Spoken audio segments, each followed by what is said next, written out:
Congress party మీటింగ్లో మరి ఎన్నికల సందర్భంగా మరి సన్నాహక సమావేశం కింద మన ఈ మీటింగ్ ఏర్పాటు చేసుకోవడం జరిగింది. దీనికి మరి ముఖ్య అతిథిగా మన మాజీ మంత్రివర్యులు పెద్దలు బోధ శాసనసభ్యులు సదస్సులు గారు, అదేవిధంగా మన మల్లికార్జున నిర్వహించినటువంటి మన పార్లమెంట్ అభ్యర్థి పెద్దలు మాజీ మంత్రివర్యులు ఎమ్మెల్సీ గారు జీవన్ రెడ్డి గారు, మరి అదేవిధంగా జిల్లా అధ్యక్షుడు మాడా మోహన్ రెడ్డి గారు, మరి అదేవిధంగా అరకల నర్సారెడ్డి గారు, నగేష్ రెడ్డి గారు, గారు, మన మండలకు సంబంధించినటువంటి ఉప కమిరెడ్డి గారు, శేఖర్ గౌడ్ గారు, పెద్దలు నారాయణ గారు, సాయిరెడ్డి గారు, విద్యాసాగర్ గారు, మరి ప్రతాకర్ గారు,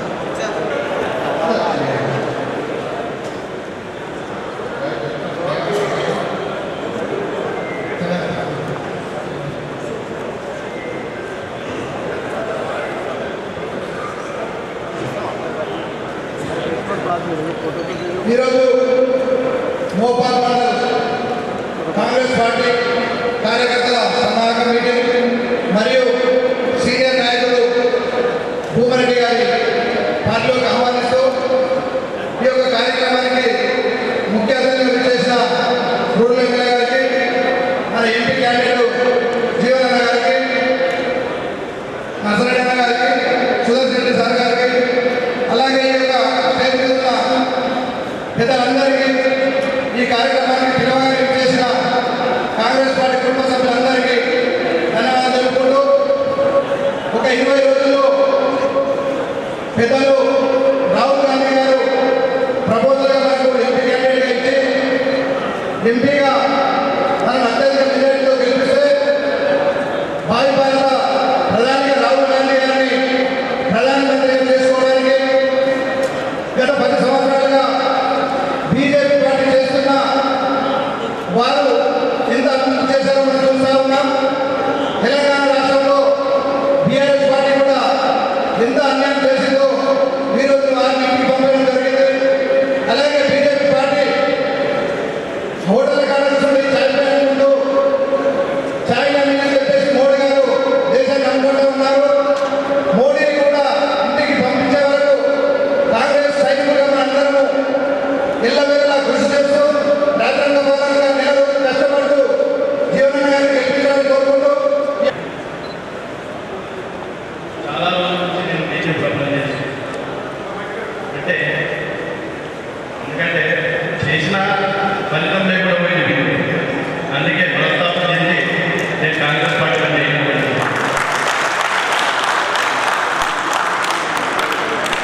చెప్పడానికి చాలా ఉంటుంది. నేను ఆర్ఎస్ఎస్ కార్యకర్త అయినా కానీ తప్పని పరిస్థితుల్లో నేను కాంగ్రెస్లో చేసిన చాలా హార్డ్ వర్క్ చేసి మన జీవనంలో పెద్ద మెజార్టీలో గెలిపించుకుందామని కోరుకుంటూ సెలవు.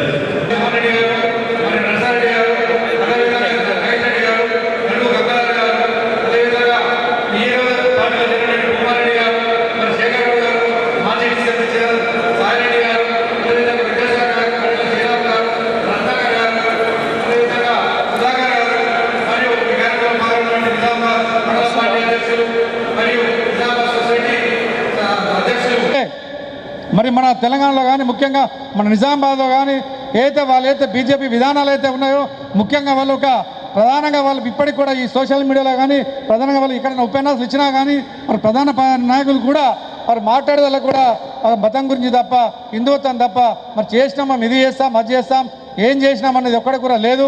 మరి అదేవిధంగా చూస్తే మనం ఏదైతే మనం తెలంగాణ కొత్త రాష్ట్రం ఏర్పాటు చేసుకున్నప్పుడు మనకు విభజన హామీలు ఇచ్చడం జరిగింది. మరి దురదృష్టవశాత్తు కాంగ్రెస్ ఓడిపోవడము, బీజేపీ అధికారంలో రావడం, మరి ఇచ్చిన హామీలో కూడా ఒక్క హామీని కూడా నెరవేర్చి మన తెలంగాణకు వాళ్ళు ఏమి సాధించింది లేదు. కాబట్టి ముఖ్యంగా రెండో విషయానికి వస్తే బీఆర్ఎస్ ఇప్పుడు మీకు అన్నీ తెలుసు.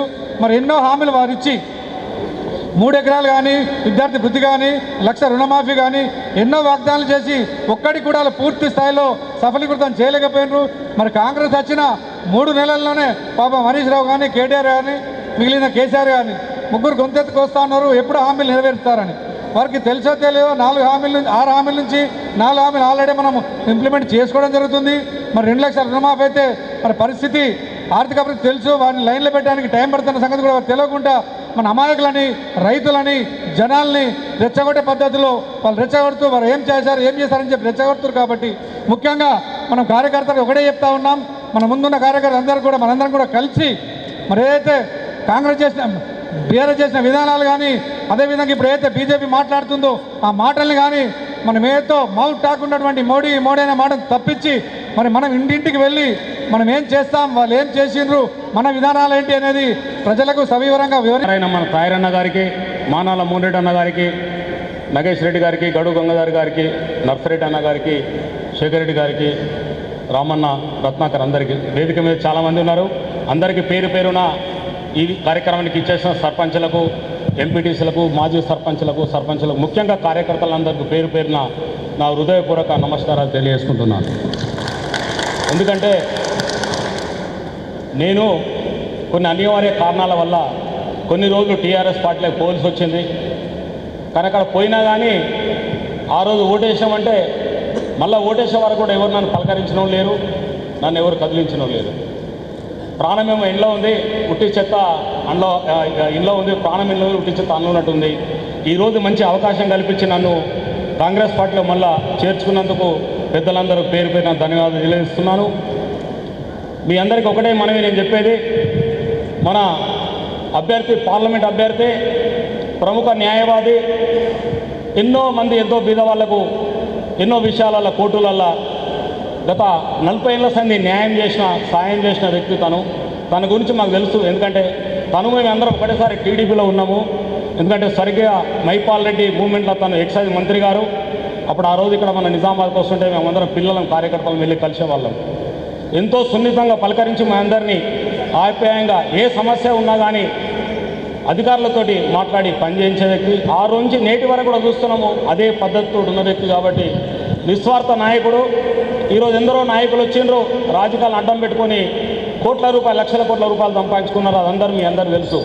అలాంటి వ్యక్తి కాదు. కాబట్టి తనకు టికెట్ వచ్చింది అనగానే తప్పకుండా నేను కూడా వారికి సహాయ సహకారాలు అందించాలన్న భావనతో పెద్దలు భూపతి రెడ్డి అన్న గారి ఆదేశాల మేరకు నేను కాంగ్రెస్ పార్టీలో జాయిన్ కావడం జరిగింది. నేను నిస్వార్థ కార్యకర్తగా పార్టీకి తప్పకుండా సేవలు అందిస్తా, మరి గెలుపు కొరకు శాయశక్తుల కృషి చేస్తా అని చెప్తూ ఈరోజు ఎందుకంటే మన పెద్దలకు చెప్తున్నాను, ఎందుకంటే ప్రతిరోజు ఆ టీవీలల్లో 6 సూత్రాలు ఇస్తలేరు పథకాలు ఇస్తారని వాళ్ళు చెప్పుతున్నారు. మనోళ్ళు ఖండించినా కానీ ఇంకా వాళ్ళు అదే బూతు పదాలు మాట్లాడుకుంటా కాంగ్రెస్ నాయకులను విమర్శిస్తారు. కాబట్టి దాని గ్రామాన మన కార్యకర్తలందరము ఎదిరించి ఎక్కడైనా కానీ వాళ్ళు మాట్లాడి చేయాల్సిన పరిస్థితి తీసుకురావాలని చెప్పి ఇక్కడున్న కార్యకర్తలందరికీ నేను వేడుకుంటున్నాను. ఇంకా ఎన్నో కార్యక్రమాలు ఉన్నాయి కాబట్టి తప్పకుండా మీరందరితోటి గ్రామాన నేను అందరికీ సహకరిస్తూ అందరు నాకు సహకరించండి. గ్రామాన తిరుగుదాము, జీవనాన్ని గెలిపిద్దాం. ఎందుకంటే జీవనాన్ని గెలిస్తే అక్కడ మన రాహుల్ గాంధీకి ఒక ఓటు పెరుగుతుంది. కాబట్టి వారు ప్రధానమంత్రి అయితేనే మన భారతదేశం బాగుపడుతుంది. దాన్ని దృష్టిలో పెట్టుకొని మీ అందరూ కూడా సహాయ సహకారాలు అందించాలి. ఈ అవకాశం ఇచ్చిన పెద్దలందరికీ ధన్యవాదాలు తెలియజేసుకుంటూ సెలవు తీసుకుంటున్నాను.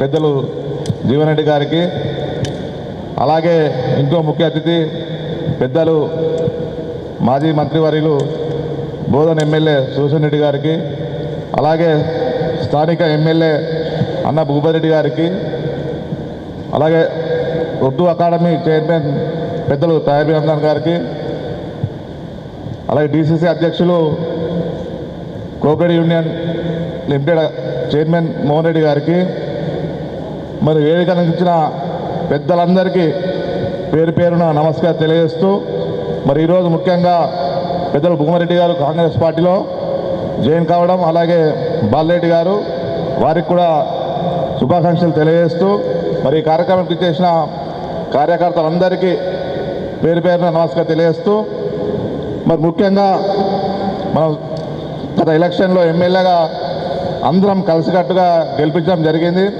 అదేవిధంగా పార్లమెంట్ అభ్యర్థికి కూడా మరి రాబోయే మే 13 నాడు అందరం కలిసికట్టుగా ప్రతి గ్రామంలో మెజార్టీ వచ్చే విధంగా కృషి చేయాలని కోరుతూ మరి మనకు ఒక లోటు కనిపిస్తుంది. మనం ఏ మీటింగ్ పెట్టినా మనం పెద్ద మనుషులమే వస్తున్నాం, మరి యువకులు మన మీటింగ్లకు మరి మనం తీసుకురావట్లేదు, వాళ్ళు వచ్చడం లేదు. నాకు ఒక విన్నపం, ఇక పెద్దలందరూ ఉన్నారు, ప్రతి కాన్స్టిట్యున్సీలో ఓన్లీ యువకులతోనే ఒక 1000-2000 ఎంతమంది అంతమందితో మీటింగ్ పెట్టి మరి ప్రత్యేకంగా వారికి, ఎందుకంటే యువకులు కొద్దిగా బీజేపీ వైపు ఆకర్షితులు అయినారు కాబట్టి వారికి సపరేట్గా మీటింగ్ పెట్టి మంచిగా వాళ్ళకు కొద్దిగా వితపడ చేస్తే ఏమైనా చేంజ్ అవుతుందని నేను ఆశిస్తున్నా. కాబట్టి దయచేసి మరి పెద్దలు ఇక్కడ ఉన్నారు కాదు, వారు నిర్ణయించి ప్రతి నియోజకవర్గంలో ఒక మీటింగు పెట్టాలని కోరుతున్నా. మరి వేదిక మీద ఉన్న మన పెద్దలందరము కార్యకర్తలు గ్రామాల్లో ఎంత పనిచేసినా మనం వాళ్ళకు తోడుగా ఉంటే ఇంకా ఎక్కువ ఉత్సాహంగా పనిచేస్తారు. కాబట్టి మనము బయట తిరగకుండా ప్రతి ఒక్క నాయకుడు 2 గ్రామాల 3 గ్రామాల తీసుకొని డైలీ అక్కడనే ఉండి వాళ్ళని ప్రోత్సహిస్తూ వాళ్ళ గైడెన్స్ ఇస్తూ మరి ప్రతి ఇంటికి వెళ్ళే విధంగా మనం చేస్తే డెఫినెట్ గెలుస్తాం. మనం ఇది చేయకపోతే కష్టమవుతుంది. కాబట్టి దయచేసి నాయకులను కూడా కార్యకర్తల మీద ఎత్తేయకుండా ప్రతి 2 గ్రామాలకు మరి ఒక నాయకుడిని మరి ఇన్ఛార్జ్గా అప్పచెప్పి ఆ గ్రామాల్లో మెజార్టీ వచ్చే విధంగా మరి తోడ్పాటు చేయాలని కోరుతూ మరి ఈ అవకాశం ప్రత్యేకంగా సమరానికి సమాయత్తం కావడానికి ఏర్పాటు చేసిన మీటింగ్కు ముఖ్య అతిథిగా విచ్చేసినటువంటి రాష్ట్ర మాజీ మంత్రివర్యులు, ప్రస్తుత బోధన శాసనసభ్యులు పెద్దలు సుదర్శన్ రెడ్డి గారు, అదేవిధంగా ఈ పార్లమెంట్ ఎన్నికల్లో సోనియా గాంధీ, రాహుల్ గాంధీ గారు మనకు ఒక చక్కని రైతు నాయకుడిని, విద్యార్థికుడిని కంచెటి గంగాధర్ గారు అభ్యర్థిగా పంపినటువంటి కంచెటి జీవన్ రెడ్డి గారికి, అదేవిధంగా మన శాసనసభ్యులు భూపతి రెడ్డి గారికి, తాహిర్ బిన్ హమ్దాన్ గారికి, మానాల మోహన్ రెడ్డి జిల్లా అధ్యక్షుల గారికి, నరసంగా ముందంజలో పోవడానికి ఎట్లా పోవాలనే నాయకుల సూచనలు తీసుకోవడానికి వాళ్ళ సూచనలు మనం విని మరి రేపు మన మండలంలో ఏ విధమైనటువంటి పద్ధతిలో పోయి కాంగ్రెస్ పార్టీకి ప్రజల యొక్క ఓట్లను ఏవి రాబట్టుకునే విధానానికి వారు సూచనలు చేస్తారు. ఆ సూచనల పద్ధతిలో మనం పోయి మరి గతంలో మొన్ననే జరిగినటువంటి అసెంబ్లీ ఎన్నికల్లో మనం ఘనమైన మెజార్టీతో మన అభ్యర్థి భూపతి రెడ్డిని ఎమ్మెల్యేగా గెలిపించుకున్నాం. మరి దానికి భిన్నంగా ఇప్పుడు పోటీ, అప్పుడేమో ట్రయాంగిల్ పోటీ ఉండే, కానీ ఇప్పుడు బీజేపీ వర్సెస్ కాంగ్రెస్గా పోటీ వినబడతా ఉంది.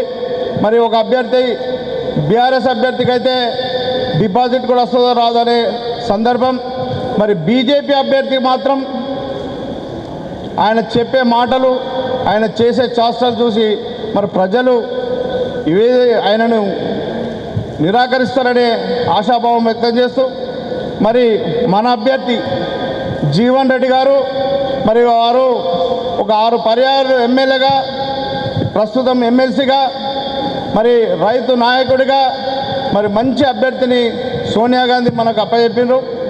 మరి ఒకవేళ మనం మంచి అందరం కష్టపడి ఏకతాటి మీద నడిచి ప్రతి గ్రామానికి కాంగ్రెస్ పార్టీ ఈ ప్రస్తుత పరిస్థితుల్లో రేవంత్ రెడ్డి గారి నాయకత్వంలో వారు ఇచ్చినటువంటి 6 గ్యారంటీలలో మనం అమలు చేస్తున్న తీరు మరి మహిళలకు కానీ, విద్యార్థులకు కానీ, మరి రేపు రాబోయే ముందు హౌసింగ్, ఇందిరమ్మ ఇండ్ల విషయంలో కానీ వీటన్ని సంక్షేమ కార్యక్రమాలని మనం ప్రజల దగ్గరకు తీసుకుపోయి మరి కాంగ్రెస్ పార్టీ వచ్చింది, మరి కాంగ్రెస్ పార్టీ వస్తే ఇవన్నీ చేస్తామన్నాం. ఇందులో కొన్ని 6 గ్యారంటీలు 5 గ్యారంటీ అమలు చేస్తూ ఉన్నాం. మరి ఇంకా మరి చేయవలసింది ఈ ఎలక్షన్ కోడ్ వల్ల మరి ఇందిరమ్మ ఇండ్లు మనం ప్రారంభించుకున్నా కానీ మరి ఒక్కొక్క కాన్స్టిట్యున్సీకి 3500 ఇండ్లు ఇందిరమ్మ ఇండ్లు రావడం జరిగింది. వాటిని మనం మన పేద ప్రజలకి ఇవ్వడానికి అవకాశం ఉంది. మరి వాటిని కూడా ప్రజల దృష్టికి తీసుకుపోవాల్సిందిగా మీ అందరికీ కోరుకుంటూ, మరి ఇదే కాకుండా గతంలో బీజేపీ ప్రభుత్వం వాళ్ళు చెప్పింది ఏంది, మరి ఇప్పుడు ఇంతవరకు జరిగింది ఏంది?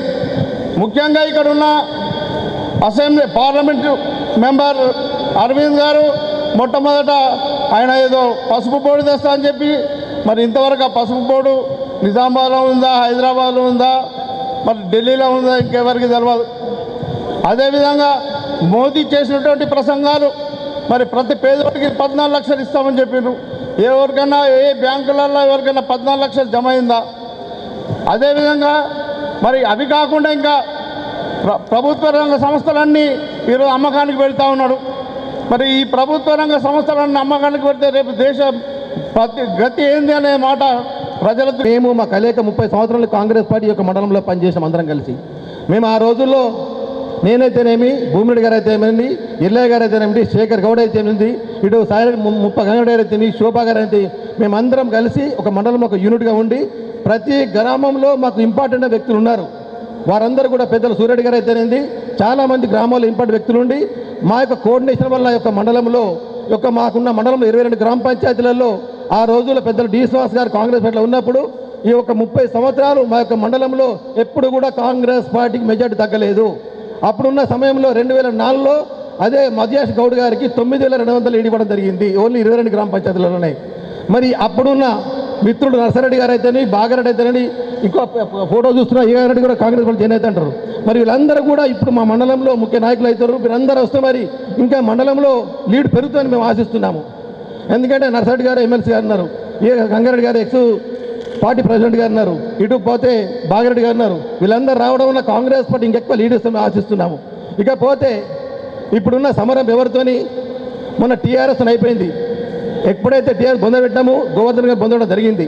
ఇప్పుడు సమరం ఎవరితోని, మన బీజేపీతో తప్ప. ఇప్పుడు మిత్రుడు సారెడ్డి గారు చెప్పినట్టు, మునిపల్లి సారెడ్డి గారు, మన యువకులకు మోటివేట్ చేయాలి. గ్రామాలల్లో మనం జైనం కాదు, సంతోషం కాదు. ఇప్పుడు ఎప్పుడైతే లీడ్ ఇస్తామో పెద్దలు జీవన్ రెడ్డి గారు అనుభవం వ్యక్తి ఉన్నారు కాబట్టి వారికి మన కాంగ్రెస్ పార్టీతో లీడ్ ఇచ్చినప్పుడు ఈ మండలంలో మరి మనకు అందరికీ ఆనందం ఉంటుంది, జైనందానికి సంతోషం ఉంటుంది. మనమందరం ఇన్ని రోజులు కాంగ్రెస్ పార్టీ చెప్పుకోవడానికి ఆనందం ఉంటుంది. మనందరం కష్టపడాలి, గ్రామాల్లో తిరగాలి. 2 గ్రామాలకు ఒక ఇన్ఛార్జ్ పెట్టుకోవాలి. ఇన్ఛార్జ్ పెట్టుకుని ఇల్లు ఏదైతే మన వరంగల్ డిక్లేరేషన్ ఏ విధంగా తిరిగినామో, అప్పుడు భూపతి రెడ్డి గారు మేమందరం ఏ విధంగా కలిసి కట్టి నర్సరెడ్డి గారు కలిసి తిరిగినామో గ్రామాలలో, అదేవిధంగా ఇప్పుడు కూడా మనమందరం కూడా గ్రామాలలో తిరిగి గడప గడప తిరిగి మన మేనిఫెస్టో, చక్కని మేనిఫెస్టో ఉంది. కేంద్రంలో ప్రకటించిన మేనిఫెస్టో చాలా మంచిగా ఉంది. ఎందుకంటే ప్రతి గ్రామంలో ప్రతి మహిళకు, పేద మహిళలకు ₹1,00,000 ఇవ్వడం జరుగుతుందని మనం మేనిఫెస్టో పెట్టడం జరిగింది. ఇవన్నీ కూడా వరంగల్ డిగ్రీ ఏ విధంగా అయితే చెప్పినామో ఈ యొక్క కేంద్రంలో పెట్టిన మేనిఫెస్టోను మన గ్రామాల్లో తిరుగుతూ యువకులకు మోటివేట్ చేయాలి. ఎందుకంటే బీజేపీ ఏమిచ్చింది వాగ్దానము, 2 కోట్ల ఉద్యోగాలు చెప్పింది యువకులకు. ఏ ఒక్క యువకులకు ఉద్యోగాలు వచ్చినా రాలేదు. అది యువకులకు మనం మోటివేట్ చేయాలి. మరి పేదలకు ఏమన్నారు, ప్రతి ఒక్క పేదవాడికి ఇల్లు ఇస్తున్నారు, ప్రతి ఒక్క పేదవాడికి కాలాతం లేఖేతం, ప్రతి పేదవాడికి 15 లక్షలు ఇవ్వడం జరుగుతున్నారు. మరి ఈ విధంగా మోడీ ఎన్నో మాయమాట చెప్పిండు. మన స్వతంత్రం వచ్చిన తర్వాత మన కాంగ్రెస్ ప్రభుత్వము 67 సంవత్సరాల పరిపాలనలో 57 లక్షల అప్పులు చేస్తే, ఇదే మోడీ గారు 9 సంవత్సరాలలో 99 లక్షల కోట్ల అప్పులు చేసిండు. మరి ఇదంతా వివరించి అది ఎవరికి పోయింది? కార్పొరేట్ సంస్థలు అంబానీ ఆదాన్లకే చెందింది కాబట్టి ఎక్కడో రైతాంగానికి మనకు ఎక్కడ చెందలేదు.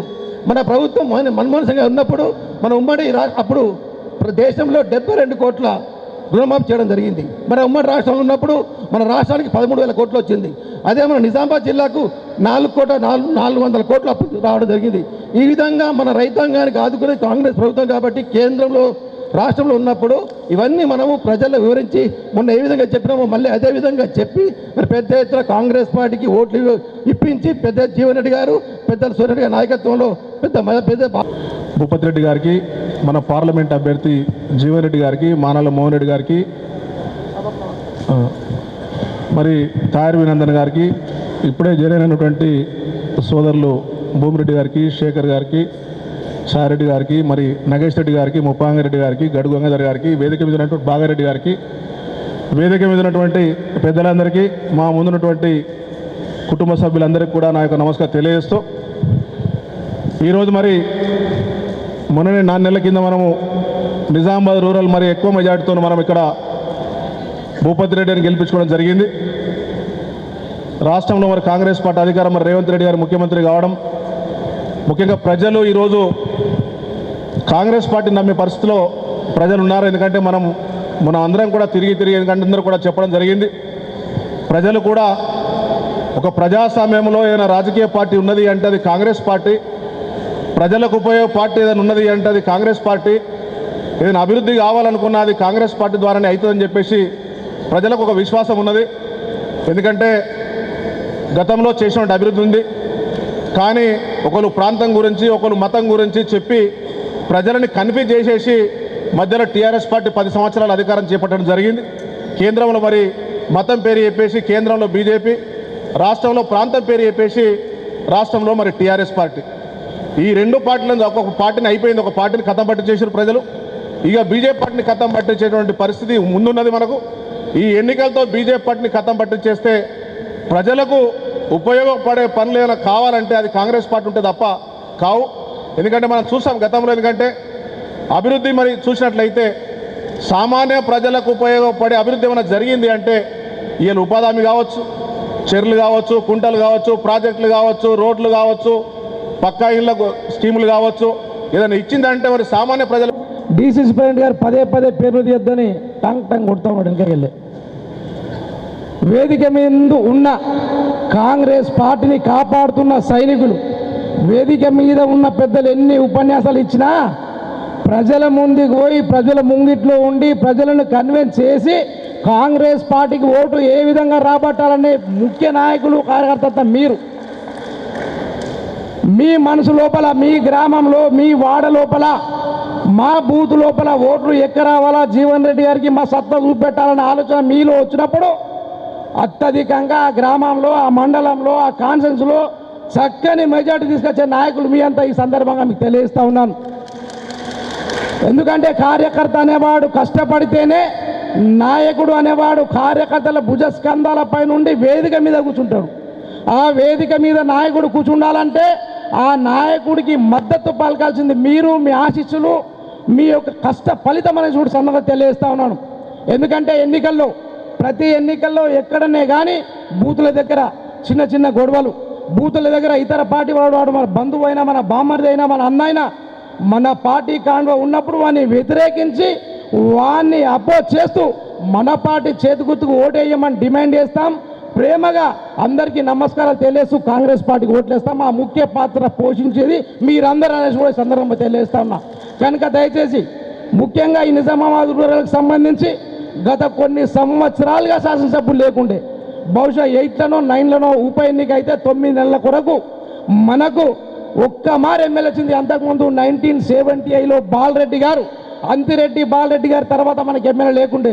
తద్వారా ఎమ్మెల్సీగా టీఆర్ఎస్లో ఉండి మరి కేసీఆర్ గారిని వ్యతిరేకించి మన ప్రస్తుతం శాసనసభ్యుడు త్యాగం చేసి ఈరోజు ఎంపీటీసీ, జెడ్పీటీసీ పోస్టులకు కష్టపడుతున్న తరుణంలో ఎమ్మెల్సీని త్యాగం చేసి కాంగ్రెస్ పార్టీ రాహుల్ గాంధీ గారి నాయకత్వాన్ని బలపరిచి వచ్చిన భూపతి రెడ్డి గారి ఆధ్వర్యాన కాంగ్రెస్ పార్టీకి మరి టికెట్ ఇస్తే, రేవంత్ రెడ్డి గారు టికెట్ ఇస్తే ముఖ్య నాయకులందరూ కష్టపడి భూపతి రెడ్డి గారికి సుమారు 20,000 మెజార్టీతో మరి గెలిపించడం జరిగింది. అంతా మీ కష్టం, మీ కష్ట ఫలితం.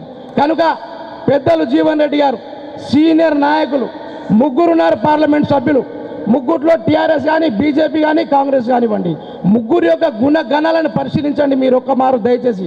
మీరు పరిశీలించిన తర్వాత మన గ్రామంలో, మన వాడలో, మన మండలంలో, మన బంధువులకు, మన మిత్రులకు జీవన్ రెడ్డి గారు ఎటువంటి వ్యక్తి, ఎటువంటి ఆలోచన సరళి ఉన్న వ్యక్తి కాబట్టి దయచేసి మనం అందరం కూడా ఇది ఒక యజ్ఞంలాగా ఇంకొక 29 రోజులు మాత్రమే మన చేతిలో ఉన్నది. ఆ 29 రోజులలో పెద్దలు జీవనన్న గారిని గెలిపించుకోకపోతే జరిగే నష్టం మీదున్నోళ్ళ కంటే కిందున్నోళ్ళకి ఎక్కువ ఉంది. ఏం నష్టం అని మీరు అనుకుంటుండొచ్చు. ఇక్కడ కూర్చున్న వాళ్ళు చాలామంది ఎంపీటీసీలుగా, సర్పంచులుగా, జెడ్పీటీసీలుగా, కార్పొరేట్లుగా పోటీ చేసే అవకాశం ఉంది మనం అందరం. కానీ రేపు జీవనన్న ఓడిపోతే జరిగే నష్టం ఏంటంటే తెల్లారి ఎలక్షన్లలో టీఆర్ఎస్, బీజేపీ రెండు కూడా కలిసి పోటీ చేస్తే మనం ఒక్కటవుతాం. అదే ఇక్కడనే బీజేపీని పొందబెడితే ఇక్కడ ఉన్న వాళ్ళందరము సగం మంది కంటే ఎక్కువ యునానిమస్గానే గెలుస్తామనే విషయాన్ని మీరు గుర్తుంచుకోవాల్సిందిగా, ఇది కేవలం జీవనన్న గెలుపు కోసం కాదు, ఇది మన గెలుపు కోసం కూడా పనిచేసుకోవాల్సిన అవసరం ఉంది. కాబట్టి సోదరులారా, 2 నినాదాలు తీసుకొని ముందడికెళ్ళాలా. మొదటిది అరవింద్కు హటావ్, పార్లమెంటుకు, నిజామాబాద్ పార్లమెంటుకు బచావ్ అనేది. ఇంకో రెండవది అనుభవజ్ఞుడైన జీవనన్న కావాలన్నా అవారగాడైన అరవింద్ కావాలనేది చెప్పాలి. ఎందుకు అవారగాడు అంటున్నంటే పిచ్చి పిచ్చి మాటలు మాట్లాడుతుంటాడు టీవీలలో పేపర్లలో. ఆ పిచ్చి పిచ్చి మాటలు మాట్లాడిండు తప్ప మరి మన గ్రామానికి ఏం చేసిండు, మన మండలానికి ఏం చేసిండు, మన జిల్లాకి ఏం చేసిండు, చివరిగా మన పార్లమెంట్కి ఏం చేసిండు అనే విషయాన్ని మనం ప్రజలకు వివరించాల్సిన అవసరం ఉంది. దయచేసి సోదరులారా, సమయం ఎక్కువైంది, ఆల్రెడీ 7 అవుతున్నది, ఇంకా నలుగురు మాట్లాడుతుంది కాబట్టి నేను ఇంతకంటే ఎక్కువ చెప్పకుండా మీరు అందరూ కూడా అందరం కూడా ఇంతకుముందు చెప్పినట్టు సాయిరెడ్డి 2 గ్రామాలకు ఒక్కోలను పెద్దలు భూపతి రెడ్డి గారికి కూడా చెప్తున్నాం. ఎందుకంటే పార్టీ కూడా మీదికి వెళ్ళి ఆదేశాలు ఇచ్చింది. మీరు కూడా భూపతి రెడ్డి గారు సార్, మీరు కూడా ప్రతి మండలంలో మండల్ ప్లాంట్ ప్లస్ 5గురితో ఒక కమిటీ వేసి ఆ కమిటీ సభ్యులకు గ్రామాలు అప్పగించాలనేది పార్టీ ఆదేశం. అంటే ఈరోజు నాకు వచ్చింది మీకు చెప్తున్నా. ఆ లిస్టు మీరు 5 మంది ఇచ్చిన పేర్లను మాకు మీరు పంపిస్తే వాళ్ళను మళ్ళీ మన వార్ రూమ్ నుంచి కోఆర్డినేట్ చేసుకుంటారు. ఇప్పుడు ఆల్రెడీ నిజామాబాద్లో వార్ రూమ్ ఏర్పాటు చేస్తున్నాం. ఆ వార్ రూమ్ నుంచి మీరు మండల్ ప్లాంట్తో పాటు అన్ని మండలాల్లో మండల్ ప్లాంట్తో పాటు ఇంకొక 5గురు, ఆ 5గురికి ఆ మండలాన్ని డివైడ్ చేసేసి 4 ఊర్లు 3 ఊర్లు 2 ఊర్ల చొప్పున డివైడ్ చేసి ఈ ఎన్నికలను వాస్తవంగా ఈ ఎన్నికలను సర్పంచ్ ఎలక్షన్ చేసినట్టు చేస్తేనే మనం ముందుకెళ్తామనే విషయాన్ని గుర్తుంచుకొని మనమందరం కూడా కలిసికట్టుగా ముందుకెళ్ళి ఎలక్షన్లో జీవనాన్ని గెలిపించి తద్వారా ఈ రాష్ట్రంలో ఈ మన ప్రాంతం అంటేనే బీజేపీకి బలంగా ఉన్నదని మాట్లాడుతున్నారు. అక్కడ అది నిజం కాదు, కాంగ్రెసే బలంగా ఉన్నది. రాబోయే కాలంలో ఈ ప్రాంతం అంతా కూడా కాంగ్రెస్ మయమవుతుందనే విషయాన్ని మనము వివరిస్తూ మనం ముందుకెళ్లాల్సిందిగా మీ అందరికీ పేరు పేరున ధన్యవాదాలు తెలియజేస్తూ, పెద్దలు సుదర్శన్ రెడ్డి గారు మనకు సమన్వయకర్తగా ఉన్నారు.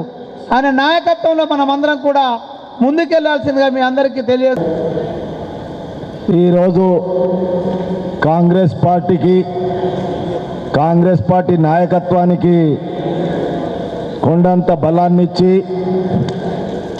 అనేక సంవత్సరాలుగా రాజకీయ జీవితంలో ఉండి ఈరోజు మళ్ళీ ఘర్ వాపసీ కార్యక్రమంలో కాంగ్రెస్ పార్టీలో చేరినటువంటి సోదరుడు భూమారెడ్డి గారు, అదేవిధంగా Bharatiya Janata party district council member సోదరుడు బాగారెడ్డి గారు, వారితో పాటు దాదాపు 200 మంది కాంగ్రెస్ పార్టీలో చేరుతున్నటువంటి సందర్భాన పెద్దల సమక్షంలో అధ్యక్షుల వారు సెలవిచ్చినట్టు వారిని పార్టీలో చేర్చుకున్నటువంటి శుభ సందర్భాన ఒక్కసారి మనం అందరం వాళ్ళను చప్పట్లతో స్వాగతం తెలియజేయవలసిందిగా కోరుతా ఉన్నా. చాలా సంతోషం. రూరల్ నియోజకవర్గానికి బాధ్యుడు మన శాసనసభ్యుడు భూపతి రెడ్డి గారి నాయకత్వాన ఈ నియోజకవర్గంలో మన లోక్సభ అభ్యర్థి పెద్దలు జీవన్ రెడ్డి గారికి రేపు జరగబోయే ఎన్నికల్లో మనమందరం కలిసికట్టుగా ఐకమత్యంగా గెలిపించాలనేటువంటి ఉద్దేశంతో ఇక్కడ సమావేశం అయినటువంటి సందర్భాన దీన్ని సమన్వయం చేయడానికి రాష్ట్ర కాంగ్రెస్ నాయకులు బోధన్ శాసనసభ్యులు మాజీ మంత్రివర్యులు సుదర్శన్ రెడ్డి గారి సమక్షంలో ఈరోజు మనకు పెద్దలు మాట్లాడుతూ కొన్ని సూచనలు సలహాలు ఇచ్చినటువంటి విషయాన్ని దృష్టిలో పెట్టుకొని రేపు జరిగే ఎన్నికల్లో మనవంతు బాధ్యతగా వేదిక మీద ఈ నియోజకవర్గానికి సంబంధించినటువంటి యోధాన యోధులు ఉన్నారు. కాంగ్రెస్ పార్టీలో అనేక సంవత్సరాలుగా ఉండి పనిచేస్తున్నటువంటి పెద్దలు ఉన్నారు. మీరు కూడా ఏదో ఒక కారణంతో గత ఎన్నికల్లో కాంగ్రెస్ పార్టీని వదిలిపెట్టిపోయి మళ్ళీ కాంగ్రెస్లో వచ్చినటువంటి విషయాన్ని ఈరోజు మా అందరికీ ధైర్యం ఇచ్చి రేపటి ఎన్నికల్లో పాలు పంచుకునే విషయం. నేను వేరుగా చెప్పకుండా ఒక 2 విషయాలు మీ దృష్టికి తెస్తాను. ఎప్పుడెప్పుడైతే నిజామాబాద్ రూరల్ మండలం అందులో ఉన్నటువంటి కార్యకర్తలు, అందులో ఉన్నటువంటి నాయకులు, పెద్దలందరూ కాంగ్రెస్ పార్టీకి దూరమైనప్పుడు కాంగ్రెస్ పార్టీ ఓడిపోయిందనేటువంటి విషయాన్ని నాకు తెలుసు. స్వతహాగా నేనే 1985లో రూరల్ ప్రాంతం నాకు ఓటు వేయకపోవడం వల్లనే నేను 85లో ఎమ్మెల్యేగా ఓడిపోయా. కానీ ఈరోజు మిమ్మల్ని అందరినీ చూస్తే మీరు కాంగ్రెస్ పార్టీలో పెద్దలు భూపతి రెడ్డి గారు మన శాసనసభ్యుడు అయిన తర్వాత వారి నాయకత్వంలో సుదర్శన్ అన్న ఈ జిల్లాను ఈ రాష్ట్రంలో కాంగ్రెస్ పార్టీకి నడిపిస్తున్నటువంటి ఐడియాతో మీరంతా జీవనన్నను పార్లమెంట్ అభ్యర్థిగా రేపు గెలిపించడానికి వచ్చినప్పుడు మీ అందరికీ చేతులు జోడించి నమస్కారం తెలియజేస్తూ మన వంతు బాధ్యతగా మనం ఎంత పెద్ద నాయకులమైనా జిల్లా కాంగ్రెస్ అధ్యక్షుడు సూచించిండు, గంగాధర్ గారు చాలా మీకు వివరంగా వివరించిండు, నర్సన్న పార్టీ నియమావళిని మీకు చెప్పిండు.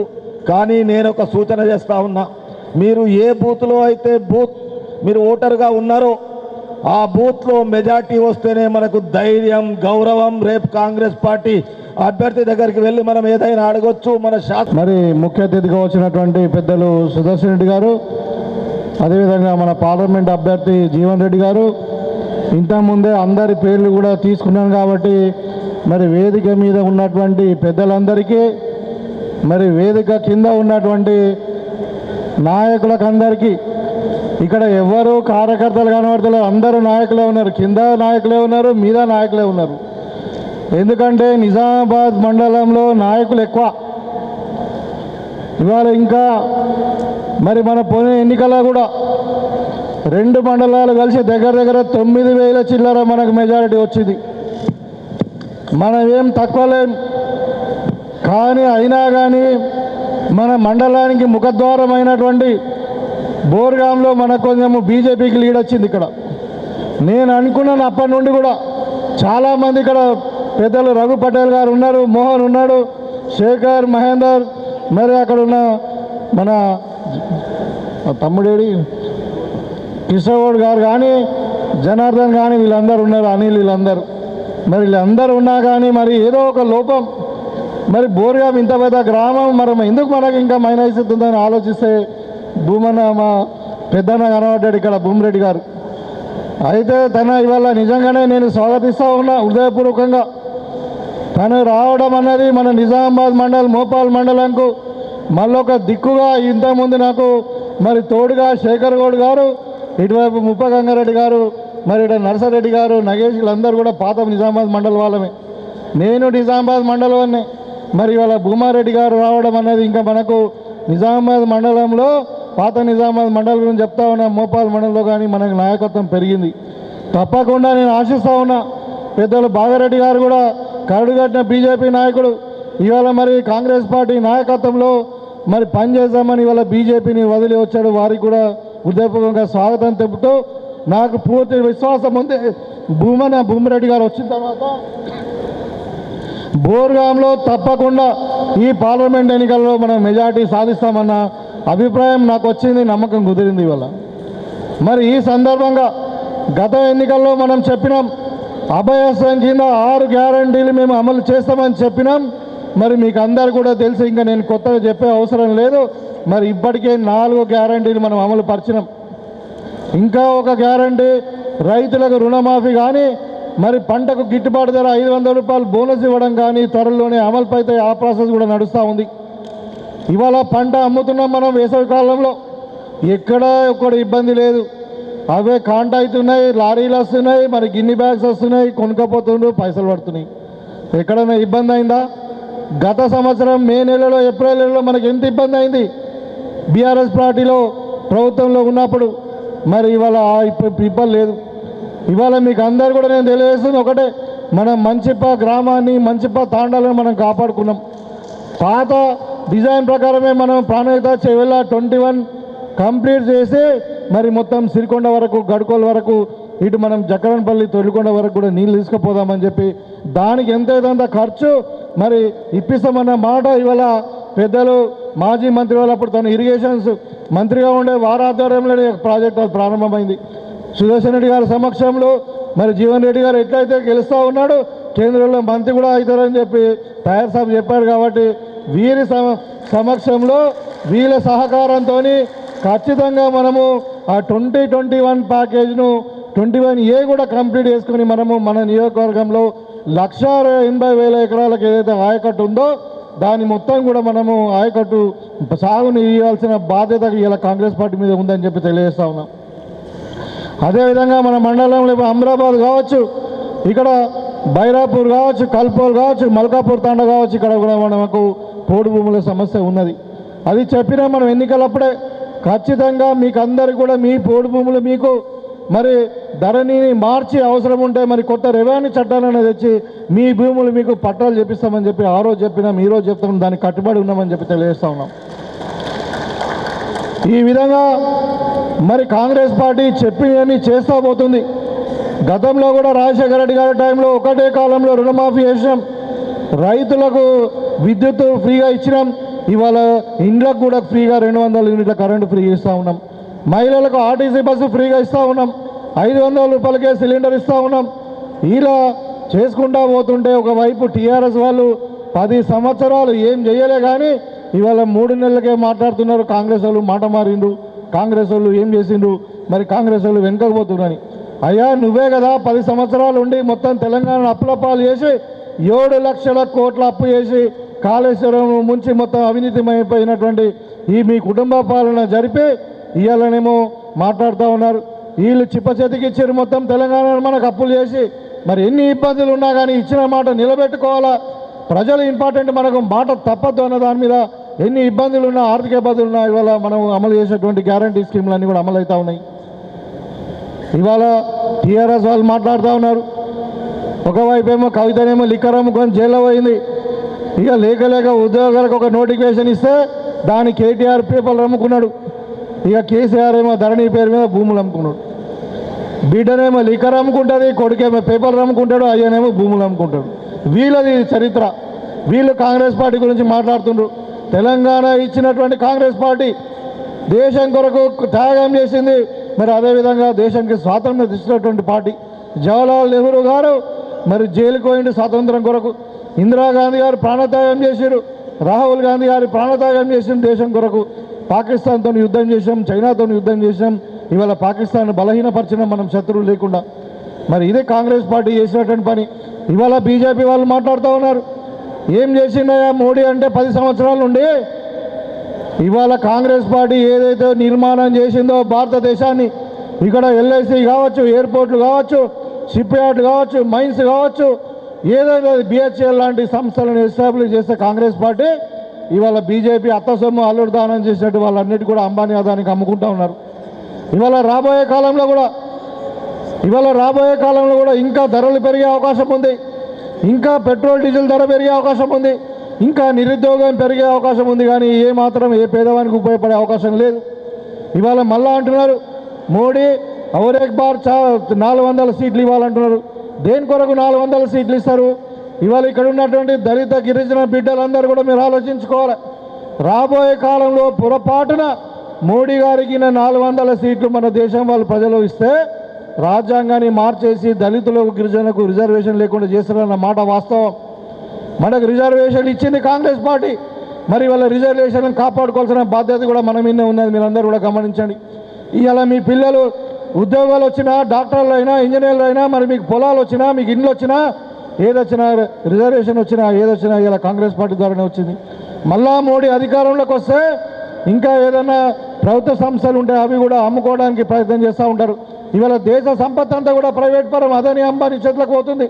కాబట్టి బీజేపీ అన్నది అది క్యాపిటలిస్ట్ పార్టీ, అది దేశభక్తి పార్టీ కాదు, పేదోళ్ళ పార్టీ కాదు, అది ధనవంతుల పార్టీ అని చెప్పి 5 రోజులు మీరందరూ కూడా నిశ్చితార్థులు. నేను మొదలే చెప్పిన మీరందరూ కార్యకర్తలు గారు, మీరందరూ కూడా నాయకులు ఉన్నారు ఇక్కడ కింద, ఎవరు కూడా కార్యకర్తలు లేరు. అందరూ ఒక్కొక్కరు కూడా 100 నుండి 500 ఓట్లు వేయించేంత కెపాసిటీ ఉన్నటువంటి నాయకులు ఇక్కడ.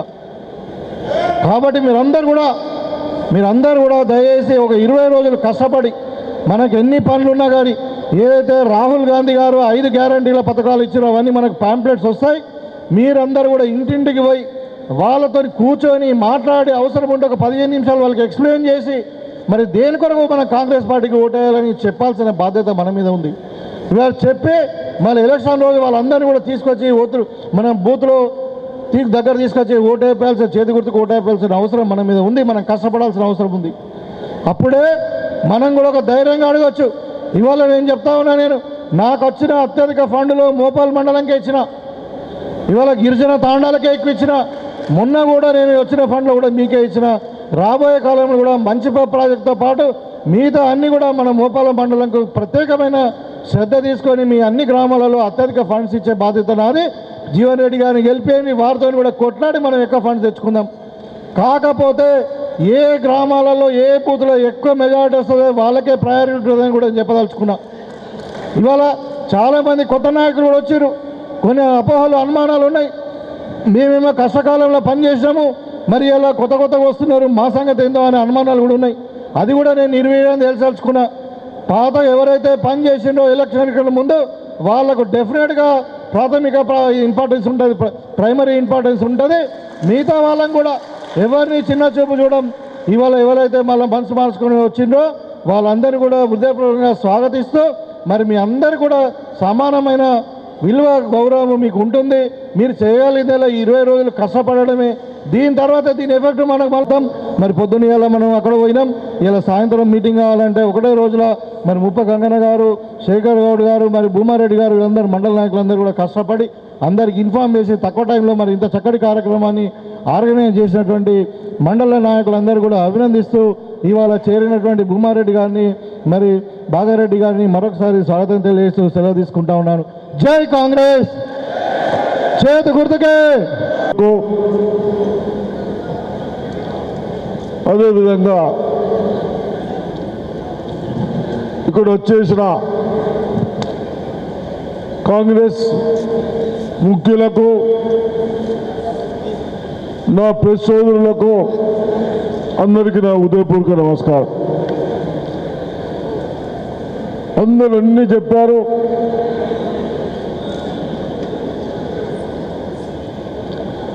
ఈ రోజుల్లో మనం ఒక ఎలక్షన్ అనేది మళ్ళీ మళ్ళీ జ్ఞాపకం చేసుకునే అవసరం ఉంటుంది. ఇప్పుడు మిత్రుడు భూమిరెడ్డి గారు కాంగ్రెస్ పార్టీలో ఉండే ఇంత పెద్ద మండల అధ్యక్షుడిగా ఉండి మన స్వార్థాలకు పోలే చేరాలి.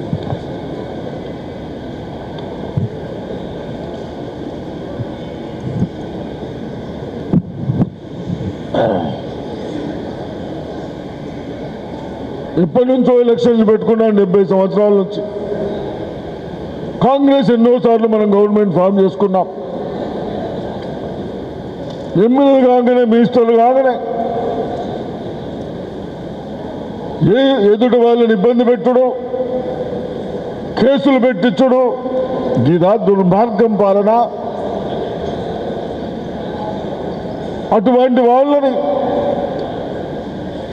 మనం చేసుకునే పనులు కూడా ఇబ్బంది పెడతా ఉన్నారే అని ఆలోచించే ఇబ్బందితో ఇష్టం లేకుండా పోయారు. కానీ ఇప్పుడు వచ్చినందుకు వారిని అభినందిస్తూ భూమారెడ్డి గారిని, అదేవిధంగా బీజేపీ మీరు అందరూ చెప్పారు, బ్రిటిష్ వాళ్లకు వీళ్లకు బీజేపీ వాళ్ళకి ఏం ప్రాబ్లం, వ్యత్యాసం లేదు. మన తాతల్ని ఎంత మట్టుకు హరాస్మెంట్ చేశారో వీళ్ళు కూడా ఆ విధంగా తయారయ్యారు. బీఆర్ఎస్ టీఆర్ఎస్లో మన గతం చిన్నోళ్ళకు కూడా ఎట్లయితే ఇబ్బంది పెట్టారో బీజేపీ వాళ్ళు కూడా ప్రతి పని చేసుకునే వాళ్లకు ఇబ్బంది పెట్టుకుంటూ కేసులు పెట్టి వాళ్ళని జైలు వేస్తామంటే ఎంపీలని, రాజ్యసభ మెంబర్లని అలా పార్టీలో జాయిన్ చేసుకున్న తర్వాత ఏ కేసు ఉండదు. ఇదా దుర్మార్గం పాలన, ఇదా ప్రజాపాలన. అబ్కా బార్ మోడీ ఎందుకో ఇప్పటిదాకా చెప్పారు 400 సీట్లు కాదు 40 సీట్లు వస్తారు ఎక్కువ అని చెప్తా ఉన్నారు. అటువంటి పాలనకు నేను మీ అందరికి ఒక్కడే చెప్తా ఉన్నాను, దయచేసి మనము నిజామాబాద్లో యూనివర్సిటీలు కట్టుకున్నాం, మెడికల్ కాలేజీ కట్టాం, అల్లీసాగర్ గుర్తు చేశాం. మీకు మండలాలకు సౌకర్యం లేవు, ప్రాజెక్టులు లేవని ప్రాణహిత చేవల్ల చేశాం. ఈ దుర్మార్గులు 7 లక్షల కోట్లు మన పిల్లలపైన బాకీలు తెచ్చిపెట్టి కనీసం ప్రాజెక్టు చేయకుండా ఇంకా వాళ్ళ స్వార్థాల కొరకు మీ మంచిప్ప ఊరు పోతుంది, మీ తండ్రులు పోతాయి, ఈ చెరువు పెద్ద చేస్తున్నాం. ఇదా నేను చెప్తా ఉన్నాను, మీరు ఆలోచించి చెప్పండి ఏది చేస్తే బాగుంటుందో. మీ ఆలోచనలనే మా కాంగ్రెస్ పార్టీ ఆలోచన, మా ఆలోచన. తప్పనిసరిగా నేను మినిస్టర్గా ఉన్నప్పుడు మీ దగ్గర పంప్ హౌస్ పెట్టాం. ఆ పక్క ఆ చెరువు పక్కన ఏ చెరువు అది, కొండంపల్లి చెరువు, కొండంపల్లిలో చెరువు, కొండంపల్లి పైన ఒక తాండా ఉంది. ఆదివాసులు ఉన్నారు. మా వాళ్ళు అన్నారు ఇది పెంచుదాం సార్, పెంచితే మరి వాళ్ళు అందరూ పోతారు కదా రా అన్న. నువ్వు ఇది పెంచితే ఎంత పొడి నీళ్ళు అవుతారా బాపు, ఎవరికి ఇబ్బంది పెట్టద్దు, మన రాని ఇట పోరి సిస్టమ్ అదో. కేసీఆర్ లెక్క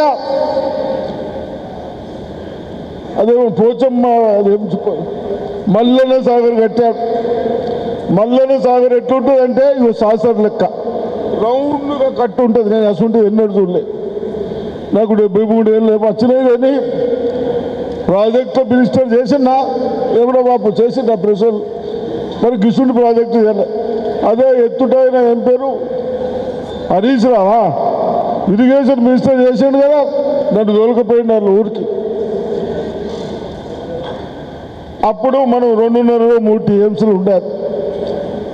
దీన్ని పెద్దగా పెంచాలంటే దాన్ని చూసిన తర్వాత ఎక్కడైనా ప్రాజెక్టులు ఉంటే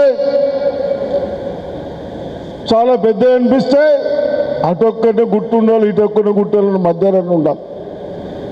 అవైతే అవుతాయి కానీ ఇలా స్వార్థాల కొరకు రౌండ్ బాండేస్తే మంచిగా కూరగాయలు పండించుకునే భూములు, బోర్డు వేసుకొని పంటలు పండించుకునే భూములు మేము పోతే మీరు ప్రాజెక్టు పెంచొద్దు సార్ అన్నారు. మేము అటువంటి అన్యాయం చేయం అని వాళ్ళకి చెప్పేసి వచ్చినాం.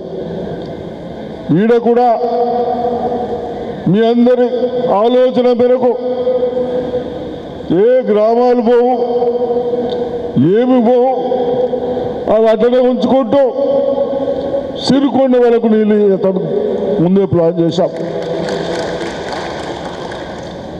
మరి తప్పనిసరిగా సిరికొండ వరకు నీళ్ళు ఇవ్వచ్చు. కానీ మీరు మొన్న ఓడగొట్టింది కవిత ముఖ్యమంత్రి బిడ్డ ఉండే కదా, బిడ్డనేనా?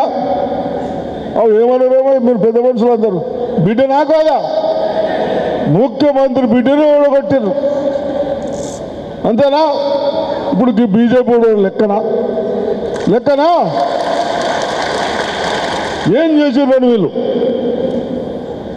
కాబట్టి నా మిత్రుడు డి శ్రీనివాస్ ఉండే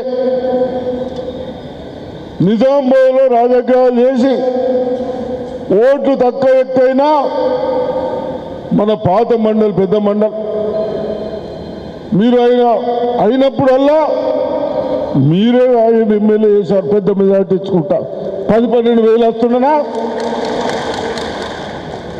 అది. అప్పుడు ఈ నరసన్న తెలంగాణ టీడీపీ ఏమో, ఈ టీడీపీ మండవ టీడీపీ వాడు ఇప్పుడు బాగారెడ్డి వాడు టీడీపీ అయినా ఆ పార్టీలన్నీ పోయినాయి. అందరం ఒకటే స్టేజ్ మీద వచ్చినాం. ఇంకా ఎక్కువ మెజార్టీ వస్తే నాకు నమ్మకం ఉంది. వాళ్ళు టీడీపీ అంటే వాళ్ళు పనిచేశారు, బీజేపీల లెక్క కాదు. స్పీచ్లు ఇచ్చుడు మన ప్రైమ్ మినిస్టర్ మోడీ గారు చాలా మంచి మాట్లాడతారు, పెద్ద మేధావి. 2 సార్లు మన నిజామాబాద్కి వచ్చి మీటింగ్లు పెట్టి ఏమి మాకు ఇచ్చిపోయాడు. మా బీద వాళ్ళై లక్షల కోట్లు దోచుకొని ట్యాక్సుల పేర్ల మీద మా పిల్లలకు నౌకర్లు ఇచ్చినావా, మాకు ప్రాజెక్టులు కట్టినావా, ఒక మెడికల్ కాలేజీలు కట్టినావా, ఏం చేసినావని. అటువంటి వాళ్లకు మళ్ళా మన ఓటు దయచేసి మీరందరు పెద్ద మనుషులు కాబట్టి ప్రతి ఒక్క నా అక్కలు చెల్లెలకు ఈ ఎలక్షన్ 10 సంవత్సరాలు ఏదైతే బీఆర్ఎస్ ఉన్నది 5 సంవత్సరాలు కొంత బుద్ధిమంతులు లెక్కనో అటు ఇటు ఉంది. రెండోసారి గెలిపోయాగానే మనందరి మీద హరాస్మెంట్లు కేసులు పెట్టి ఉంటారు. వీళ్ళు కూడా అంతే, వాళ్ళకు మనం ఏం కారణం అదాని అంబానీ వాళ్ళే కనబడతారు. ఎలక్షన్ రాగానే రామాయణం అంటారు తప్ప ఏముండయి. గరీబ్ లేరు, రిజర్వేషన్ లేదు, వాళ్ళకి ఎట్లా లేదు, ఒక జాబ్స్ లేవు. కేటీఆర్ ఏమో ఇంటింటికి నౌకరే, మోడీ సార్ ఏమో ఏడాదికి 2 కోట్ల నౌకరని. ఈ ప్రెస్ వాళ్ళకి వచ్చినట్టున్నాయి. 15 లక్షలు ఇచ్చిండు ఆ మోడీ సార్, మీకు వచ్చినట్టున్నది కదా బాపు. రాలేదు ఎక్కడ భారతదేశంలో. ఇంకా అటువంటి వాళ్ళు మాటలు నమ్ముదామా? ఎస్, రేవంత్ రెడ్డి గారు కానీ రాహుల్ గాంధీ గారు కానీ, నేను రేవంత్ రెడ్డి మీద గొప్ప చెప్తున్నాను అనుకోకుండా, కానీ ఆ దుర్మార్గులు కనీసం జాబ్ చేసే వాళ్లకు, మనకు సేవ చేసే వాళ్ళకు కూడా జీతాలు ఇచ్చే పరిస్థితి లేకుంటే, మనం వచ్చినాం కూడా ఇంటర్వ్యూలో ఇస్తున్నాం. స్కూల్లో పిల్లలకు వంట చేసిన వాళ్ళకు కూడా డబ్బులు ఇచ్చలేని పరిస్థితి. అటువంటి దుర్మార్గులని వాడెవడో మన ఓటుతో గెలిచిన వాడు. ఇదొక్కడి జ్ఞాపకం పెట్టుకొని దయచేసి ఎప్పటికైనా ఓటు వేసినప్పుడు కులాలు మతాలు, ఇప్పుడు కొందరు వస్తూ ఉన్నారట హైదరాబాద్కి వెళ్ళి అక్కడికి వెళ్ళి, అరే వీడు మనోరా, వీడిని ఉంచాలరా, ఆడేటో ఈడేటో, మళ్ళా వీడు వచ్చినాక వీడితో మళ్ళీ మనకు బాధలే. అటువంటి దుర్మార్గులని నేను ఎందుకు ఇంత గట్టిగా మాట్లాడుతున్నానంటే, మళ్ళా 5 సంవత్సరాలు ఇబ్బంది పడుతూ ఉన్నారు కాబట్టి నేను ఎప్పుడు జనరల్గా ఇంత గట్టిగా మాట్లాడను. మీ అందరూ వాళ్ళ బాధలు, వాళ్ళు చేసే పనులు చూసి మీరు నా ఏజు నాకు అవసరమా రాజకీయాలు చేసుడు?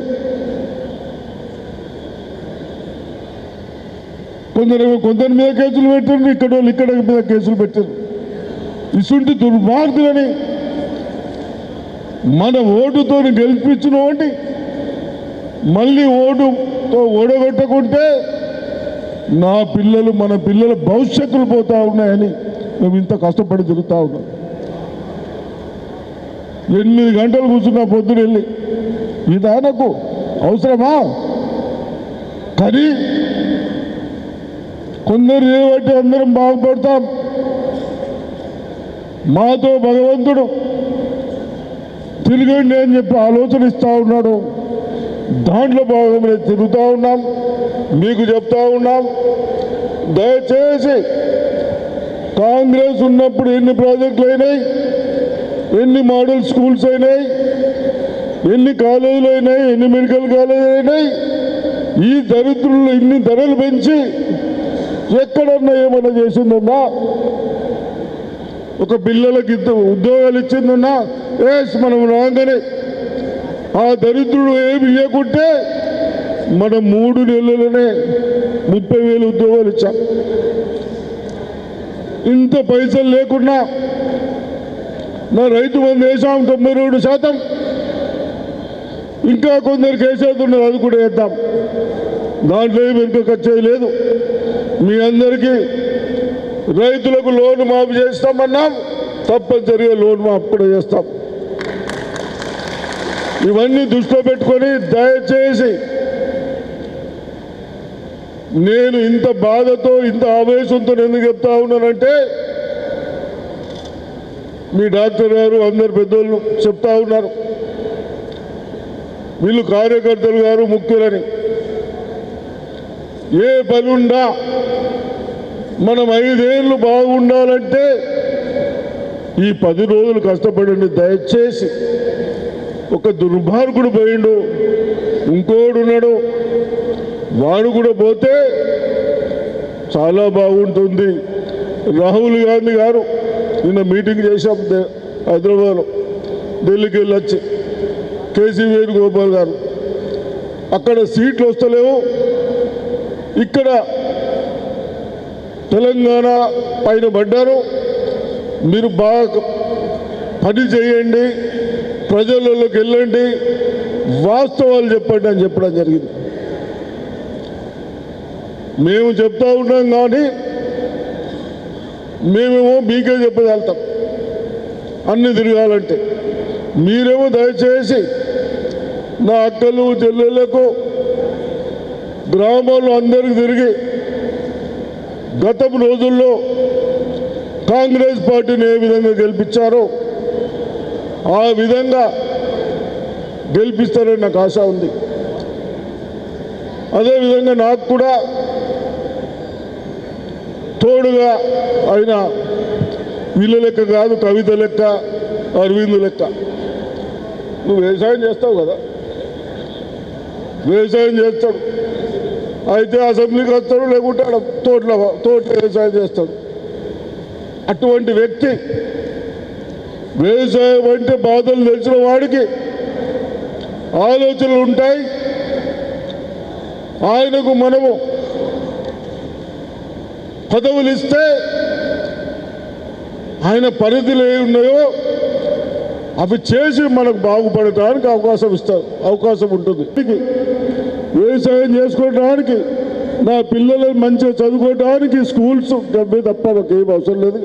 అవన్నీ తప్పనిసరిగా నాకు నమ్మకం ఉంది. జీవన్ రెడ్డి గారు కూడా ఇస్తారని నమ్మకం ఉంది. ఇవన్నీ ఎప్పుడైతాయి, మనం ఓట్ చేస్తే అవుతాయి. ఏమో అంత కష్టపడి వస్తే ఏమంటున్నారా బాబు, నీకే వేస్తారు కదా, ఏమంటున్నారు పద్దు ఊళ్ళో ఏమంటున్నారు, వేస్తామంటున్నా. సరే, మరి ఒకసారి మీ అందరూ రాబోయే పార్లమెంట్ ఎన్నికలను దృష్టిలో ఉంచుకొని కాంగ్రెస్ పార్టీ బలోపేతానికి కాంగ్రెస్ పార్టీలో చేరడానికి ముందుకు వచ్చినటువంటి మాజీ మండల ప్రజా పరిషత్ అధ్యక్షులు పెద్దలు భూమారెడ్డి గారు ఏదైతుందో ఈరోజు కాంగ్రెస్ పార్టీలో చేరుతున్న సందర్భంగా నిర్వహింప చేసిన ఈ సమావేశ కార్యక్రమం నిర్వాహకులు మండల ప్రజా పరిషత్ అధ్యక్షులు మిత్రులు సాయిరెడ్డి గారు, కార్యక్రమ ముఖ్య అతిథులు రాష్ట్రంలోని సీనియర్ కాంగ్రెస్ నాయకులు, మాజీ మంత్రివర్యులు, ప్రస్తుతం బోధన్ శాస్త్రసభ ప్రాతినిధ్యం వహిస్తున్న మిత్రులు సుదర్శన్ రెడ్డి గారు, మీ అందరి ప్రియతమ నాయకులు, ఈ మధ్యనే జరిగిన శాస్త్రసభ ఎన్నికల్లో మీ అందరి మరి మద్దతుతో, అభిమానంతో, పోరాటంతో విజయం సాధించిన సోదరుడు డాక్టర్ భూపతి రెడ్డి గారు, మిత్రులు మాజీ శాసన మండలి సభ్యులు నర్సారెడ్డి గారు, జిల్లా కాంగ్రెస్ అధ్యక్షులు మిత్రులు మానాల మోహన్ రెడ్డి గారు, రాష్ట్ర ప్రదేశ్ కాంగ్రెస్ ప్రధాన కార్యదర్శి గారైనటువంటి సోదరుడు నగేష్ రెడ్డి గారు, మిత్రులు గడు గంగాధర్ గారు పట్ల వారికి ఉన్న అవగాహనతో ఏదైతుందో భవిష్యత్తులో చేపట్టవలసిన కార్యక్రమాలను వివరిస్తూ అట్లా సోదరుడు బాగారెడ్డి గారి భూపతి రెడ్డి గారు ఈ ప్రాంతానికి ఏదైతుందో ఏ ప్రాణహిత చేవల్ల ప్రాజెక్టు అంతర్భాగమైనటువంటి 21 ప్యాకేజ్ రీడిజైనింగ్ పునరాకృతి అనే నెపంతో ఏదైతుందో గత దశాబ్ద కాలం నిర్లక్ష్యం చేయడం జరిగింది.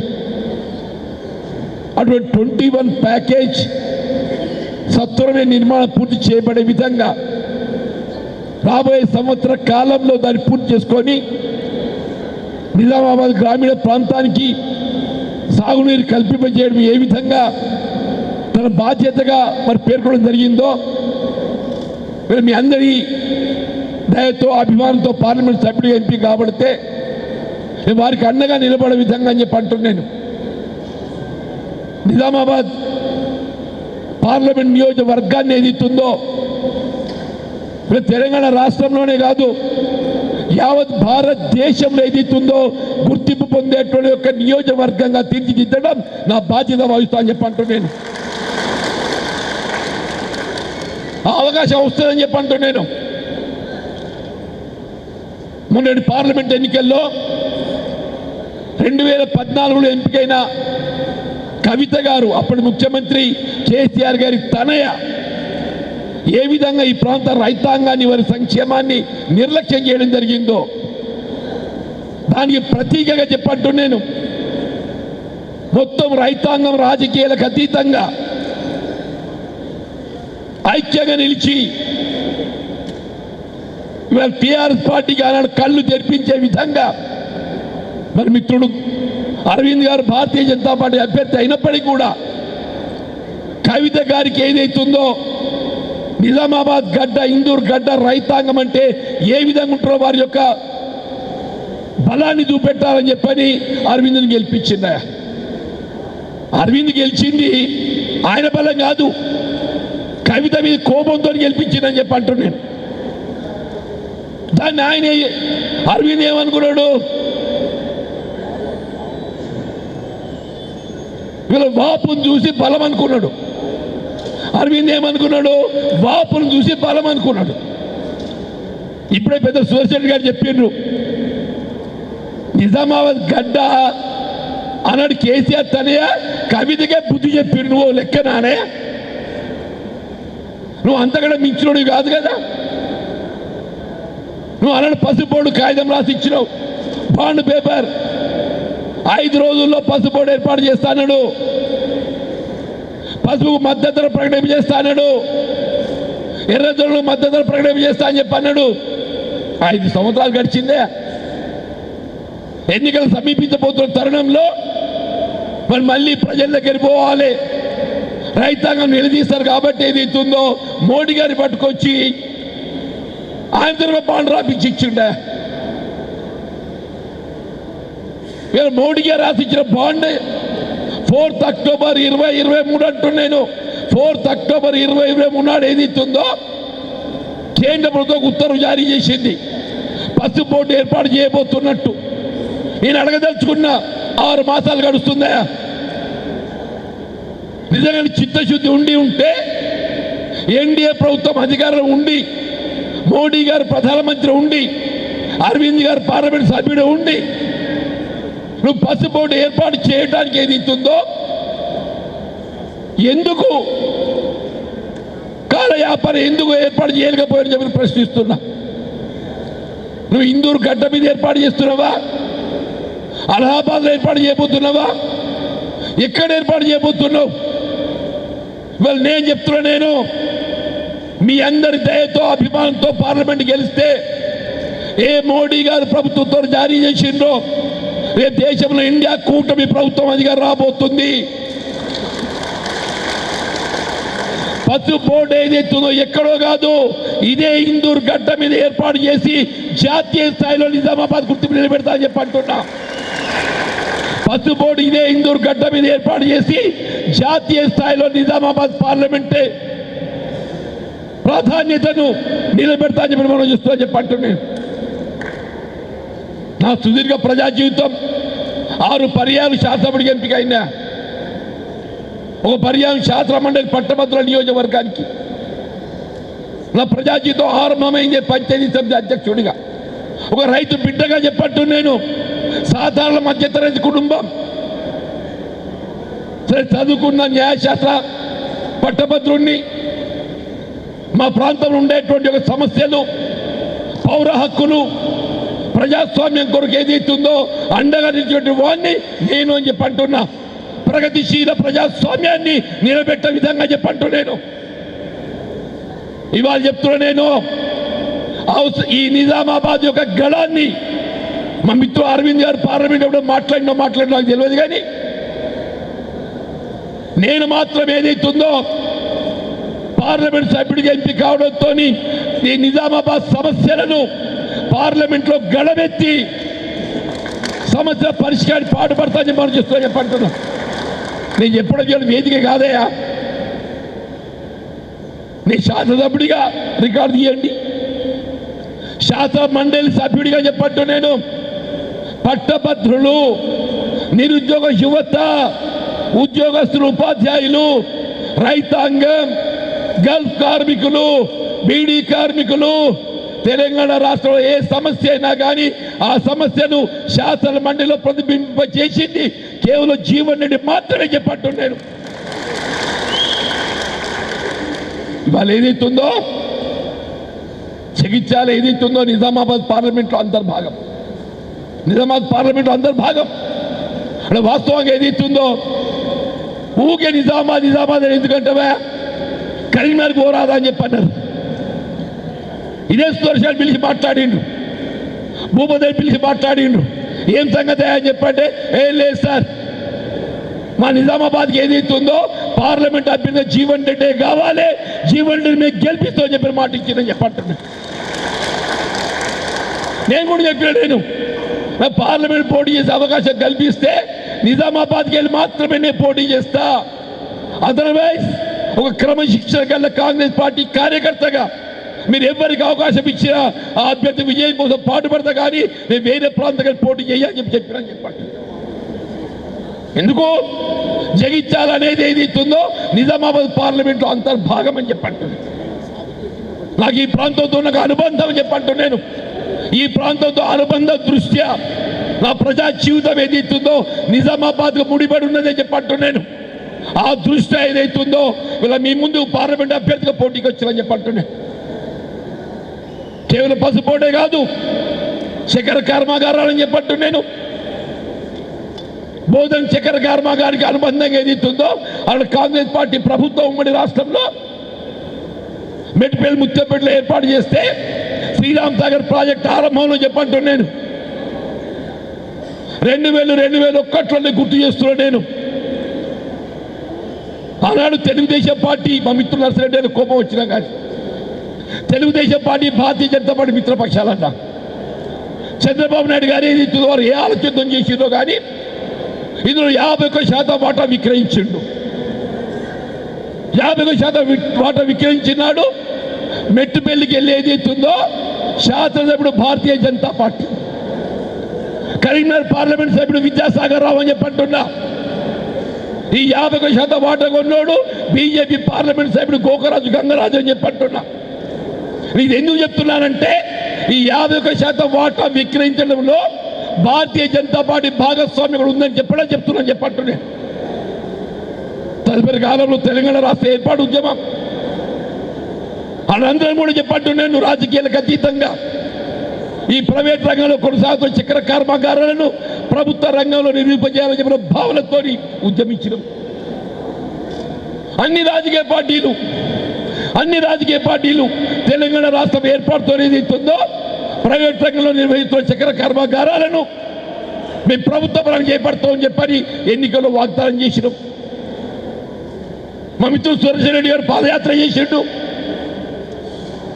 నేను ఆయన తోటి నుంచి నడిచినని చెప్పంటున్నాను. నేను ఏమైందే 2015 వచ్చింది. మరి అలాంటి పార్లమెంట్ సభ్యులను దొరసానికి ఏం ఆలోచిందో నాకు తెలియదు, కానీ దీన్ని ఆయన మూసేసిందయా. చక్కెర కర్మాగారాలు పూర్తి మూసేసింది ఎవరు? బీఆర్ఎస్ అలా టీఆర్ఎస్ పార్టీ పార్లమెంట్ సభ్యురాలు కవితమ్మ గారు దొరసాని అని చెప్పంటున్నారు. దాని ఫలితం అనుభవించిందని చెప్పట్టు నేను. మీతో అరవింద్ గారి మీద ఆశ పెట్టుకున్నాం, ఇది తెరిపిద్దరు కావచ్చు అని చెప్పి నేను చెప్తుండే. కరీంనగర్ హైదరాబాద్ సన్నయ్య నొక్కుతున్నాడు.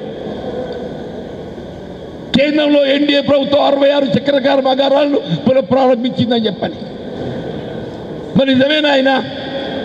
కేంద్రంలో ఎన్డీఏ ప్రభుత్వం ఏదైతున్నదో 66 చక్కెర కర్మాగారం పునః ప్రారంభిస్తే మరి బోధన మెట్టు ఎందుకు ప్రారంభించలేదే? నీకు ఓటేసిన పాపానికా? వీళ్ళ కాయలా పడ్డ పరిశ్రమలు సిక్ ఇండస్ట్రీ ఏదైనా కానివ్వండి పునఃప్రారంభం చేసే అవకాశం కేంద్ర ప్రభుత్వానికి ఉన్నది. కానీ మిత్రుడు అరవింద్ గారి చిత్తశుద్ధి లోపించడంతో ఏదైతుందో ఏ విధంగా పసుపు బోర్డు ఏర్పాటు పైన నిర్లక్ష్యం చేసిండో చక్కెర కర్మాగారాల పునఃప్రారంభం పట్ల నిర్లక్ష్యం చేసిందని చెప్పండి. ఇలా కాంగ్రెస్ పార్టీ ఎన్నికలు చేసిన వాగ్దానమనే కాదు, మిత్రుడు రేవంత్ రెడ్డి గారు ముఖ్యమంత్రిగా బాధ్యతలు చేపట్టడంతోనే ఇది రైతాంగం సమస్య. ఆయన కూడా ఒక రైతు బిడ్డ రేవంత్ రెడ్డి. వారికి ప్రత్యామ్నాయంగా చెరుకు ఉత్పత్తి చేస్తే వాణిజ్య పరంగా గిట్టుబాటు అవుతున్న భావనతో వెంటనే నెల రోజుల లోపల ఏదైతుందో మిత్రుడు శ్రీధరబాబు గారి ఆధ్వర్యంలో కమిటీ వేసిండు. పరిశ్రమల శాఖ మంత్రి సుదర్శన్ రెడ్డి గారు సభ్యుడు, నేను ఒక సభ్యుడిని. మేము వెంటనే బోధన పర్యటించినాం, మెట్పల్లి పర్యటించినాం. నివేదిక సమర్పించి వాళ్ళు ఏదైతుందో 25 డిసెంబర్లోగా 2025 డిసెంబర్లోగా ఇవాళ నిజాం చక్కెర కర్మాగారాలు ఏదైతుందో మెట్పల్లి కానీ బోధన్ కానీ ముంబోజిపల్లి కానీ చక్కెర కర్మాగారం పునఃప్రారంభం చేసే విధంగా కార్యాచరణ రూపొందించినాం. 25 డిసెంబర్లోగా ఇది గానుగు ఆడబోతుందని చెప్పని నేను మనం చేస్తామని చెప్పంటున్నాను. తెలంగాణ రాష్ట్రంలో నీ మీటర్లు అడుగు పెట్టని ఏమని చెప్పంటున్నాను. నేను రైతాంగాన్ని అమలు చేసిన ఉచిత విద్యుత్ ఏదైతుందో ఏ విధమైన ఆంక్షలు లేకుండా మీటర్లు లేకుండా అమలు చేయడం కాంగ్రెస్ పార్టీ యొక్క బాధ్యత చెప్పి మనం చేస్తామని చెప్పంటున్నాను. ఇది కాంగ్రెస్ పార్టీ అని చెప్పంటున్నాను. నేను అడుగుతున్నా అరవింద్ గారిని, దేశంలో తెలంగాణ రాష్ట్రంలో ఏ విధమైన ఆంక్షలు లేకుండా పంటకు సరిపడే విద్యుత్ ఉచితంగా కల్పిస్తున్నాం. నీ భారతీయ జనతా పార్టీ భాజపా దేశంలో ఎక్కడ నీ 10 రాష్ట్రాలు ఉచిత విద్యుత్ ఇస్తున్నావే? ఇది రైతు సంక్షేమ ప్రభుత్వం అని చెప్పంటున్నా. నేను పెట్టుబడుల సమకూర్పు అని చెప్పంటున్నా. రైతు అప్పుల నెట్టుబడి అయితే రైతు రుణమాఫీ చేస్తామని చెప్పంటున్నాం. మేము మోడీ గారు ఏమంటున్నారు? ప్రణాళిక ప్రకటించిండే. నేను మోడీ గారు ఎన్నికల ప్రణాళిక ప్రకటించిండు. ఆయన ఎన్నికల ప్రణాళికలో రుణమాఫీ లేదు. నేను అరవింద్ గారిని అడుగుతున్నా, నేను నీ మోడీ గారు ప్రకటించిన ఎన్నికల ప్రణాళికలో రైతు నాకేదైతుందో వయసు మీద పడ్డదా? 40 ఏళ్ళ ప్రజా జీవితం 6 పర్యాలు శాసనసభ్యుడిని అంటుండే. శాసన మండలి సభ్యుడిని. నాకు పెట్టుబడి లేదు అరవింద్ గారు ఉన్నట్టు. నేనేదో సాధారణ రైతు కుటుంబం వచ్చిన కాబట్టి ఏదైతుందో మీ అందరి యొక్క మద్దతు అండదండలతో వీళ్ళ ఎన్నికల పోటీకి వచ్చిన చెప్పండి. దయచేసి అందరు కూడా ఈ ఎన్నిక ఏదైతుందో పెట్టుబడిదారి వర్గాలకు రైతాంగ సంక్షేమ మద్దతు జరగబోతున్న ఎన్నిక అని చెప్పండి. అందరూ కూడా అండగా నిలవాలని చెప్పంటున్నా. నిజామాబాద్ పట్టణం జాతీయ స్థాయిలో గుర్తింపు పొందబడే విధంగా అందరూ అండగా నిలవాలని చెప్పంటున్నా. నేను మా మిత్రుడు భూమారెడ్డి కానీ బాగారెడ్డి ఇంతమంది వాళ్ళు ఏదైతుందో మీరు మద్దతు ముందుకు వచ్చినందుకు అందరూ హృదయపూర్వకంగా ధన్యవాదాలు చెప్తూ సెలవు తీసుకుంటూ జై హింద్, జై కాంగ్రెస్. అదేవిధంగా బర్దీపూర్ రైతు సమన్వయకర్త